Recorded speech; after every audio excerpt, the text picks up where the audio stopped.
Hello friends, आप सभी का स्वागत है। घटना चक्र पूर्वावलोकन में हम भारत का भूगोल पढ़ रहे हैं। आज का जो चैप्टर है वो है बागानी फसलें। बागानी फसलें में पहला टॉपिक है कॉफ़ी या कहवा। कहवा को इंग्लिश में ही कॉफ़ी कहते हैं। कहवा को इंग्लिश में कॉफ़ी कहते हैं, तो कॉफ़ी कहें या कहवा एक ही बात है। तो फ्रेंड्स, इससे रिलेटेड सारे फैक्ट को हम पढ़ेंगे, उसके बाद क्वेश्चन को सॉल्व करेंगे। तो फ्रेंड्स, यदि आप हमारे चैनल पर नए हैं तो प्लीज़ चैनल को सब्सक्राइब कर लीजिए। फ्रेंड्स, हमारा चैनल बहुत छोटा है और नया है, तो प्लीज़ हेल्प करें चैनल को आगे ले चलने में, चैनल को ग्रो करने में।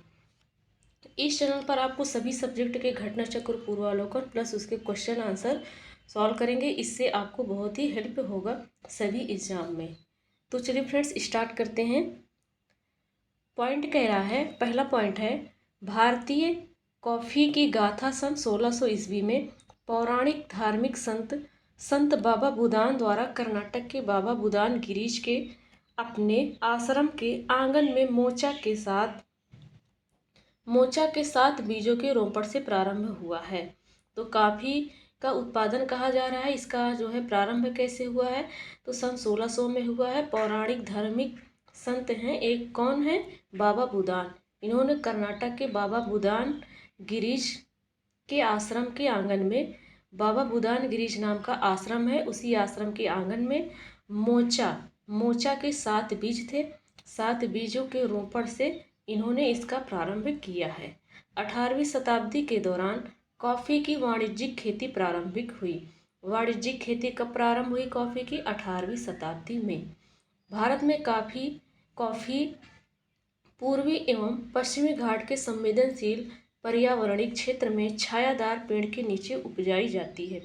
भारत में कॉफ़ी पूर्वी एवं पश्चिमी घाट के जो संवेदनशील पर्यावरणिक क्षेत्र में पेड़ के नीचे छाया होता है, उसी छायादार जगह पर उगाई जाती है।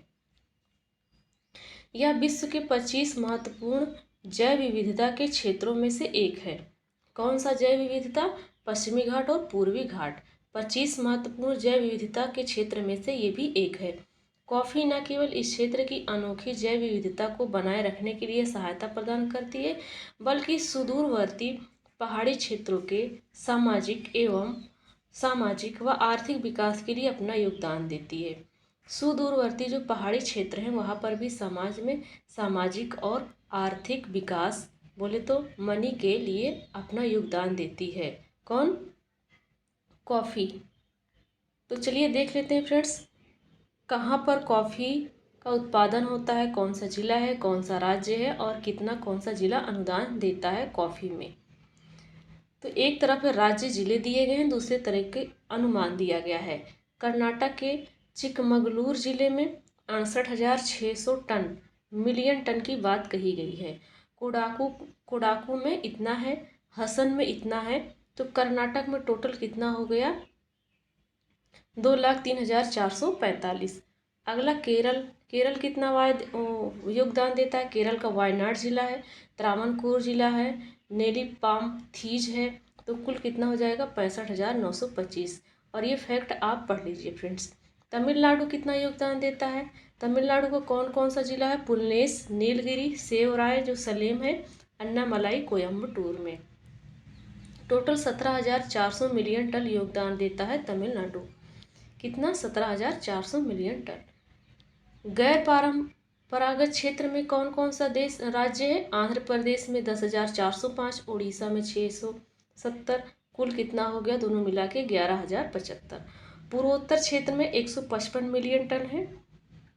समग्र योग भारत में, पूरे भारत में 2,98,000 है। कितना है? 2,98,000। तो ये फैक्ट है। अगला फैक्ट क्या कह रहा है कि कृषि क्षेत्र और अनंतिम कुल हेक्टेयर में दिया गया है।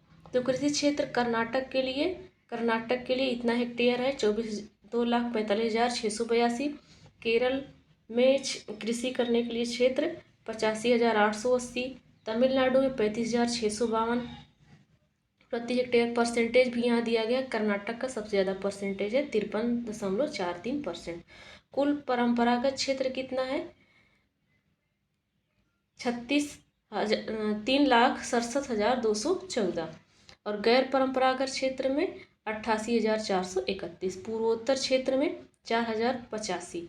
तो समग्र योग भारत में कितना है? 45,000। कितना लिखा है? 4,59,730 कुल हेक्टेयर जमीन है कृषि करने के लिए। ये आंकड़ा है। अगला पॉइंट है फ्रेंड्स, अगला पॉइंट है भारत में सर्वप्रथम कर्नाटक के चिकमंगलूर जिले में कॉफ़ी उगाया गया था। ये हम लोगों ने पढ़ा। चिकमंगलूर जिले में सबसे पहले कॉफ़ी उगाया गया था। भारत में कॉफ़ी की दो प्रमुख किस्में हैं, एक है अरेबिका और एक है रोबस्टा। एक है अरेबिका और दूसरा क्या है? रोबस्टा। वर्ष 2018 में भारत ने विश्व के कुल कॉफ़ी उत्पादन का मात्र 3% उत्पादन किया गया है। भारत में विश्व की बात किया जाए तो विश्व में से भारत कितना प्रतिशत योगदान दिया है? 3%। ये फैक्ट जो है करंट अफेयर्स के हैं फ्रेंड्स, इसमें आपको अपडेट रहना पड़ेगा और इसी के आसपास ही डेटा रहता है। किंतु इसका स्वाद उत्तम होने के कारण इसकी मांग विदेश में अधिक है। इसका स्वाद उत्तम है, बहुत अच्छा है, इसलिए विदेशी लोग इसका डिमांड करते हैं। कहवा के लिए 15 डिग्री से 18 डिग्री सेल्सियस औसत वार्षिक तापमान होना चाहिए। 18 डिग्री से 15 डिग्री से 18 डिग्री सेल्सियस तक तापमान होना चाहिए और 150 से 250 सेंटीमीटर की औसत वार्षिक वर्षा की आवश्यकता पड़ती है। ढलवा पर्वतीय धरातल एवं दोमट अथवा लावा निर्मित मिट्टी के लिए उपयुक्त होती है।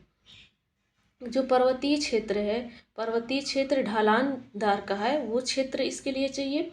या तो दोमट मिट्टी का क्षेत्र चाहिए या तो लावा निर्मित मिट्टी, जहाँ पर ज्वालामुखी निकली है, ज्वालामुखी विस्फोट हुआ है, वहाँ की ज़मीनें जो मैग्मा निकलने के बाद जब वो ठंडा हो जाता है पृथ्वी पर तो उसको लावा कहते हैं। तो वो ज़मीन जहाँ पर लावा है तो ये जगह क्या होती हैं? कॉफ़ी उत्पादन के लिए उपयुक्त होती हैं। देश में कॉफ़ी का सर्वाधिक उत्पादन करने वाला राज्य कौन सा है? कर्नाटक है। कॉफ़ी का प्रवर्धन बीजों द्वारा होता है। प्रवर्धन किसके द्वारा होता है? कॉफ़ी के बीज द्वारा। राष्ट्रीय बागवानी बोर्ड की स्थापना सन 1984 में हुई है। सोसाइटी पंजीकरण अधिनियम 1860 के अंतर्गत एक स्वायत्त सोसाइटी के रूप में की गई है। एक स्वायत्त सोसाइटी के रूप में इसका गठन किया गया है 1984 में और अधिनियम कब का है? 1860 का है। इसका मुख्यालय गुरुग्राम जो कि हरियाणा में है। भारत सरकार ने वाणिज्य एवं उद्योग मंत्रालय के प्रशासनिक नियंत्रण के अधीन सांविधिक अधिनियम कॉफ़ी अधिनियम 1942 की धारा 7 के द्वारा कॉफ़ी बोर्ड का गठन किया था। तो किसके तहत किया गया था? भारत सरकार ने वाणिज्य एवं उद्योग मंत्रालय के अंतर्गत इसका गठन किया गया है। कॉफ़ी अधिनियम 1942 की धारा 7 को कॉफ़ी बोर्ड का गठन किया गया है। तो यहाँ पर थ्योरी सेक्शन कंप्लीट होता है फ्रेंड्स। चलिए क्वेश्चन को सॉल्व करते हैं। पहला क्वेश्चन है राष्ट्रीय बागवानी परिषद बोर्ड की स्थापना हुई है। तो इसकी स्थापना हम लोगों ने पढ़ा कब हुआ है? 1984 में हुआ है। किस अधिनियम के तहत? 1860 अधिनियम के तहत स्वायत्त सोसाइटी के रूप में किया गया है। इसका मुख्यालय कहाँ है? गुरुग्राम जो कि हरियाणा में है। तो 1984 में इसका स्थापना हुआ है 1860 के अधिनियम के तहत। अगला क्वेश्चन है यद्यपि कॉफ़ी और चाय दोनों की खेती पहाड़ी ढलानों पर की जाती है। कॉफ़ी और चाय दोनों की बात किया गया है, तथापि इनकी कृषि के संबंध में इन दोनों में कुछ अंतर पाया जाता है। ठीक है, अंतर तो मिलेगा ही, कॉफ़ी में और चाय में तो अंतर मिलेगा। इस संदर्भ में कथनों पर विचार कीजिए। तो दो कथन दिया गया है, चलिए इस पर विचार करते हैं। पहला है कॉफ़ी के पौधों को उष्णकटिबंधीय क्षेत्रों की उष्ण और आर्द्र जलवायु की आवश्यकता होती है, जबकि चाय की खेती उष्णकटिबंधीय और उपोष्ण दोनों की क्षेत्र में की जाती है। तो कॉफ़ी के पौधे उष्णकटिबंधीय क्षेत्र और उष्ण और आर्द्र बोले तो गर्मी और नमी वाला जलवायु चाहिए कॉफ़ी के लिए, और चाय ठंडी और गर्मी दोनों में हो जाती है। तो ये बात सही कहा गया है कि चाय की खेती के लिए उष्णकटिबंधीय और उपोष्ण दोनों की क्षेत्र में की जाती है। तो ये राइट है। तो इसके लिए पहला वाला आंसर क्या हो जाएगा? पहला वाला ऑप्शन राइट हो जाएगा। दूसरा ऑप्शन है कॉफ़ी बीजों के द्वारा परिवर्धित होता है। हाँ, हम लोगों ने पढ़ा अभी इसको, लेकिन चाय केवल डाली कलम के द्वारा होता है। चाय बीज के द्वारा नहीं होता है, उसकी डाली या टहनी को लगाया जाता है। तो इसका आंसर हो जाएगा कि दोनों सही है। तो सी आंसर 1 और 2 दोनों सही हैं। अगला क्वेश्चन है, यहाँ पर व्याख्या दिया गया है वही जो हम लोगों ने अभी पढ़ा है। अगला क्वेश्चन है, भारत के किस राज्य में सर्वाधिक कॉफी का उत्पादन होता है? तो कर्नाटक में। कर्नाटक में कॉफ़ी का सबसे ज़्यादा उत्पादन होता है। 68.27% से अधिक कॉफ़ी का उत्पादन कर्नाटक अकेले करता है। कॉफ़ी उत्पादन में दूसरे और तीसरे स्थान पर कौन है? दूसरे पर केरल है और तीसरे पर तमिलनाडु है। दूसरे पर केरल और तीसरे पर तमिलनाडु। कौन सा भारत का सर्वाधिक कॉफ़ी उत्पादन राज्य है? तो वो है कर्नाटक। भारत में कहवा का सबसे बड़ा उत्पादक है। देखो कहवा लिखा है, इससे कंफ्यूज नहीं होना है। कॉफ़ी क्या इंग्लिश शब्द है और कहवा क्या हिंदी है। तो कहवा को ही इंग्लिश में कॉफ़ी कहते हैं, तो कहवा कॉफ़ी एक ही बात है, तो कर्नाटक ही आंसर होगा, है ना। अगला क्वेश्चन है, भारत में निम्नलिखित में से कौन सा राज्य देश का 70% से अधिक कॉफ़ी अकेले उत्पादन करता है? तो वही कर्नाटक है अपना। तो आंसर क्या हो जाएगा? कर्नाटक। अगला क्वेश्चन है, निम्नांकित में से किसमें कहवा की खेती का क्षेत्र सर्वाधिक पाया जाता है? तो कर्नाटक में। हम लोगों ने पढ़ा कि 53.4% क्षेत्र क्या है, खेती करने वाला क्षेत्र है कर्नाटक में। उसके बाद कहाँ है? केरल में 18.7%। तीसरे पर है 7.8% पे तमिलनाडु। अगला क्वेश्चन है, कथनों पर विचार करना है, तो चलिए विचार करते हैं। चिकमंगलूर शर्करा उत्पाद के लिए प्रसिद्ध है। नहीं, हम लोगों ने पढ़ा कि कर्नाटक का चिकमंगलूर में कॉफ़ी का सबसे पहले आरंभ हुआ है। मांड्या कॉफ़ी उत्पादन क्षेत्र के रूप में सुख्यात है क्या? नहीं, मांड्या नहीं है, चिकमंगलूर है कर्नाटक का। तो दूसरा भी गलत है, तो क्या हो जाएगा? ना तो एक ना तो दो, तो डी वाला आंसर हो जाएगा। देखो लिखा है, कर्नाटक का चिकमंगलूर जिला शर्करा नहीं बल्कि कॉफ़ी उत्पादन के लिए प्रसिद्ध है। भारत में सर्वप्रथम कॉफ़ी उगाई गई थी कहाँ पर? यही चिकमंगलूर पर, कर्नाटक के मांड्या जिला। कॉफ़ी नहीं बल्कि क्या लिखा है? कॉफ़ी नहीं बल्कि शर्करा उत्पादन के लिए प्रसिद्ध है। तो यहाँ पर मांड्या जिला में कॉफ़ी नहीं उत्पाया गया, शर्करा उत्पाया गया है, और कॉफ़ी चिकमंगलुरु में। तो देखो अपोजिट लिखा है, चिकमंगलुरु में कर्नाटक वो है कॉफ़ी है और मांड्या में शर्करा है। तो क्या है? दोनों गलत है। किन कॉफ़ी उत्पादक क्षेत्रों में से कौन सा क्षेत्र कर्नाटक में नहीं है? तो देखो हम लोगों ने पढ़ा कि चिकमंगलूर कर्नाटक में है। बाबा बुदुन गिरी, बाबा बुदुन कौन थे? एक संत थे, उन्होंने किया है। कुर्ग भी कर्नाटक में है। पुलनेज नहीं है। पुलनेज कहाँ है फ्रेंड्स? पुलनेज तमिलनाडु में है।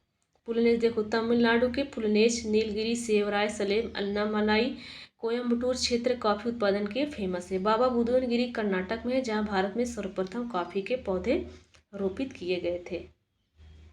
तो क्या हो जाएगा इसका आंसर हो जाएगा पुलनेज। पुलनेज कहाँ है? तमिलनाडु में।